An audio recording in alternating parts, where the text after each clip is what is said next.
Welcome to No More BS on show number 003. I finally got my buddy Max. Man, he's done everything from... I met Max in... it's 2002. I was a door guy at a gentleman's club, and this guy had the most... Man, he was funny. Not only he was funny, he was just funny. Who was it?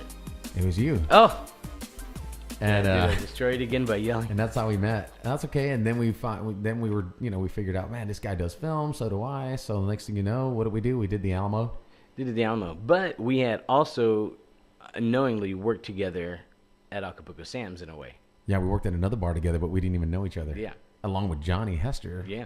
And Chris and Boss. I was playing with Chris Boss and Mark Jacobs in the Max. And dude, we're in the same building that whole time. And the category of music that y'all played at the time was the stuff that I was into. I mean, because it was like the funnest, and it made the night go by faster. So I'm sure that we had rapped eventually. Because I would be the guy at the end of the bar, the bartender that went on last, usually went on at 10 o'clock at night.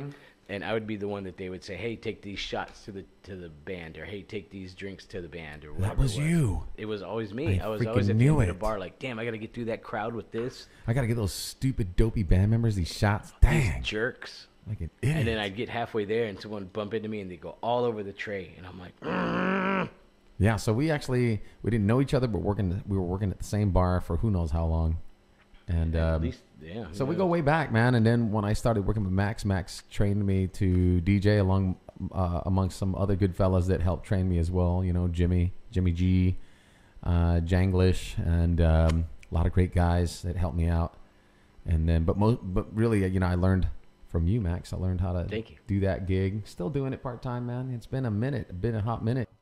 Let's talk about Max became, you know, once he got out of the bar industry, he put a lot of your time into art. You bought a projector. You started doing stuff for the club, for bars. You started painting murals. When did that start? What motivated you to start doing murals? It started off with murals, right, before you became an artist? Like an actual. Well, I'd always been doing the painting thing, like the smaller stuff. Like when I was working at the men's club with you, I was doing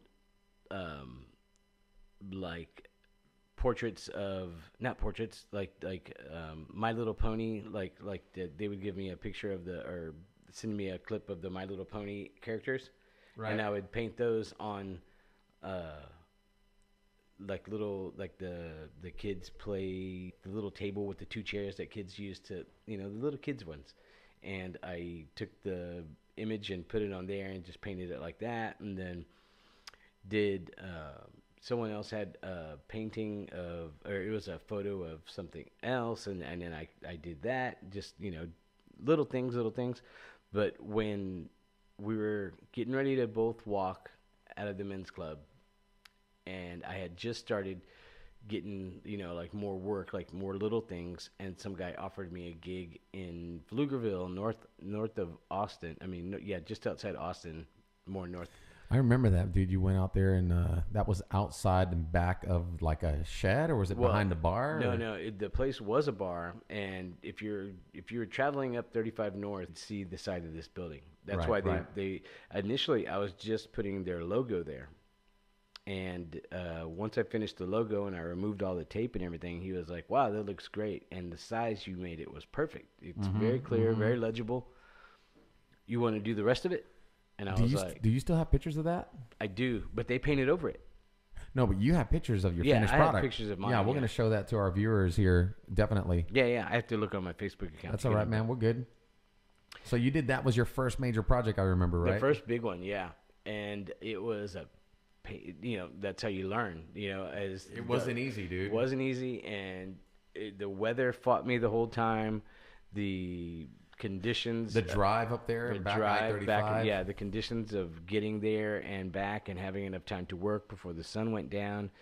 It was going from rigorous. Fall to winter. It was rigorous, dude. How long did it take you to do that mural? Ended up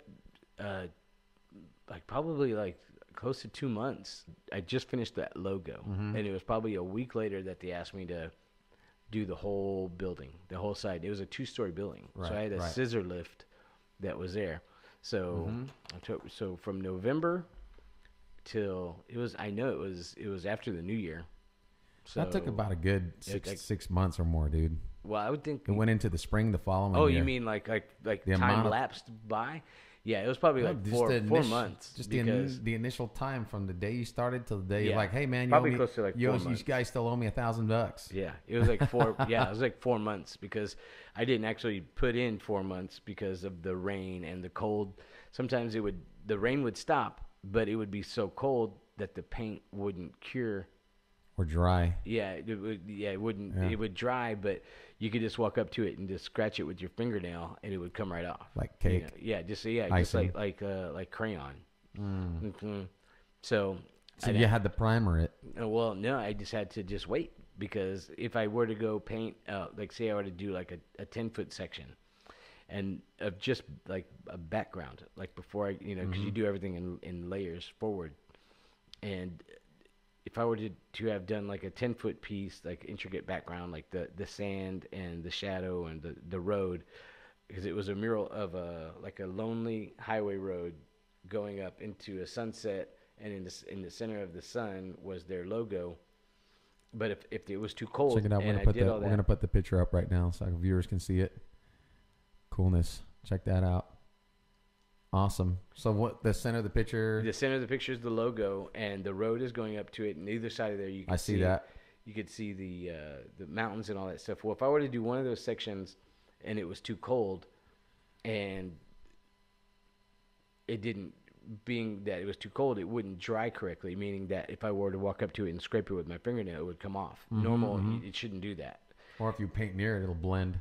Well, no, it'll be dry, like dry to the touch. Like you can touch it, but if you were to scratch it, It'll would come peel off. off. And in the summer time, it would, as soon as it got hot, it would bubble up and pop off. Ooh. So yeah, it just doesn't. Because you're work. painting on metal. Yeah, and it just doesn't. And even if it didn't get hot, if it was in the shade, it would just eventually just wrinkle up and So, dude, fall off. trial and error, brother. Yeah, And you learned so- all that by yourself. Nobody told you shit. Yeah, Nobody well- told you how to do it, what kind of paint, what to expect. You just went Yeah, just, all in and learned on your own. And then that led to other projects. People saw your work, and then you got hired in other places, and we have pictures of that too. I know you did a daycare facility, right? yeah. But it was all in Austin, and I was like, man, I can't get a gig down the road. Yeah. Everything was. But you know what? In Austin, Your next gig was very, very lucrative, right? They took care of you. Yeah, I think, and that one took, man. Let's check that out. We're going to post that up for our viewers as well. Here you go. It's called Little Land. Yeah. And yeah, these people were actually referred to me from the guy that I did the other one for. Right. And so, yeah, but that working condition was amazing because it was empty when I got there. And by the time I finished, they were bringing in all their equipment to set up for their And you their did thing. the whole entire place from wall to wall, and trees and Well, yeah, animals and all the way across, and then even the beautiful little rooms too. beautiful little what was it for children? It was a learning center. It was a therapy center, like for nice. like physical therapy for kids, like Very kids cool. that had broken their legs and had to got the cast off, so they were teaching them how to walk better with their ankle Right. and not hurt. You know that Yeah, you type did of thing. a nice job on that, dude. Yeah. I saw all your videos that you did time lapse were amazing. Yeah, those were the first videos that I did for YouTube. And you started dumpster diving and started doing paintings on just about anything, right? Yeah, I loved doing like on anything besides a regular, standard stereotypical canvas. Like a sheet of metal. Kind of like you did mine. I'll show that to everyone here in a moment. Yeah, In just a moment. sheets That's of pretty metal, planks of wood that were wide enough, and just anything that was paintable, like the surface of it was big enough to paint something cool Right. on. That was the way to go. I loved it.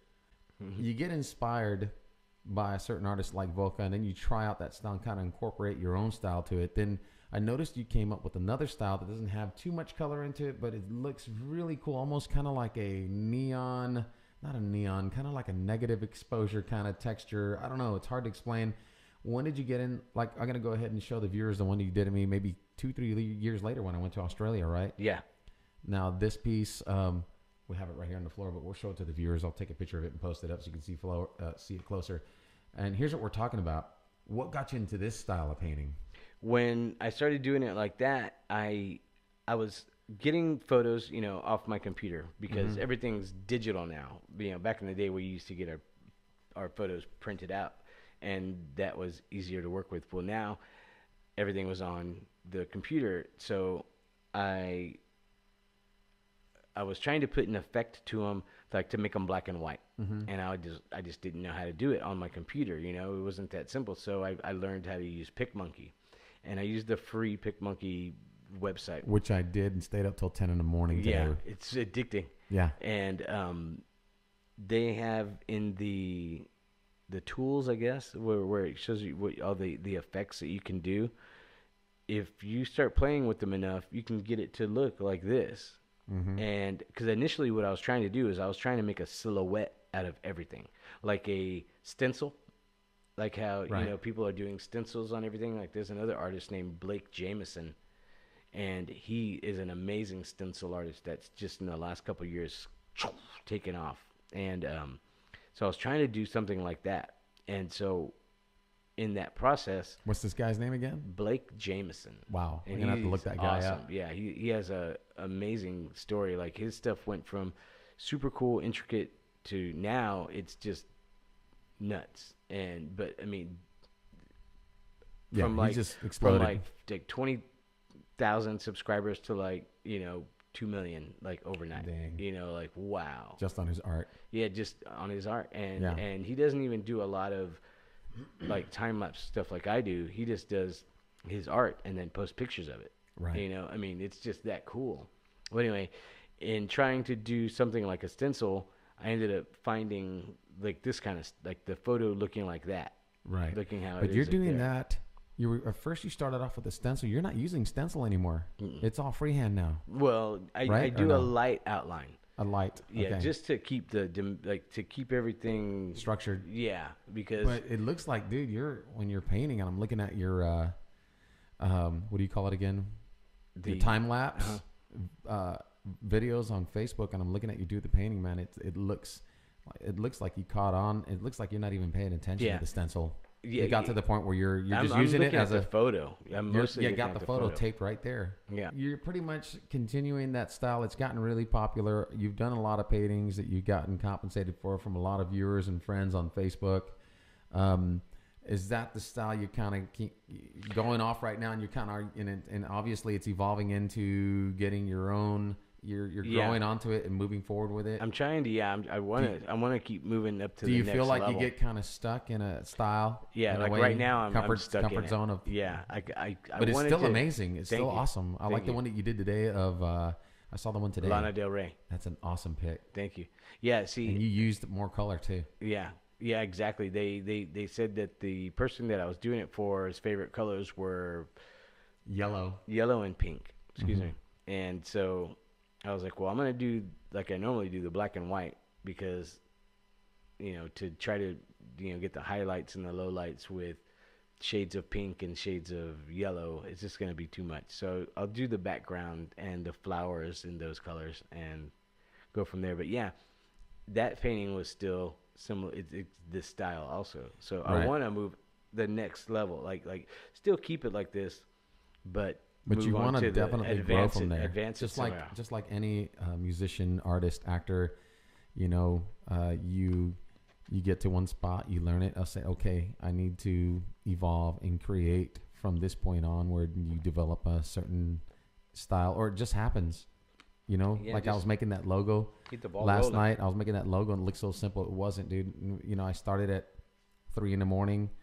because I was motivated, and then the next thing you know is 9:45 and the sun was up. I was like, oh, freak me out. Dude, I need to get some sleep. But time I lost. When you channel, you don't think of time. Yeah, exactly. This is one thing about us human beings. Once we get into the creative mode and we start channeling in on creativeness, that's why I believe we're all creator beings at all times. And the more we create, the better. You lose a sense of everything, time, everything, man. It just doesn't matter. You see a picture in your head. It's exciting, isn't it? And you want to get there. Yeah. You want to do it. And so it takes trial and error. Again, everybody, Mr. Max Dean. Thank you, my brother. High five, man. Thank you for having me, Alex. Man, I definitely want you to come back and do a part 2 segment here. We will. And, the next time around, we'll have another guest with you right next to you. Who knows? Jorge, maybe Chris. Maybe Banana Hands? Yeah. We'll get Banana Hands on here. Thanks again for watching. Everybody subscribe down below right there on the More Alexander logo there that I tried making till 10 in the morning, but it's there. Click on it, subscribe, and like, and I thank you for watching very, very much. Peace out. Thank you guys. Hey, thank you. Snap. Snap. Scrum delicious. Hey, man.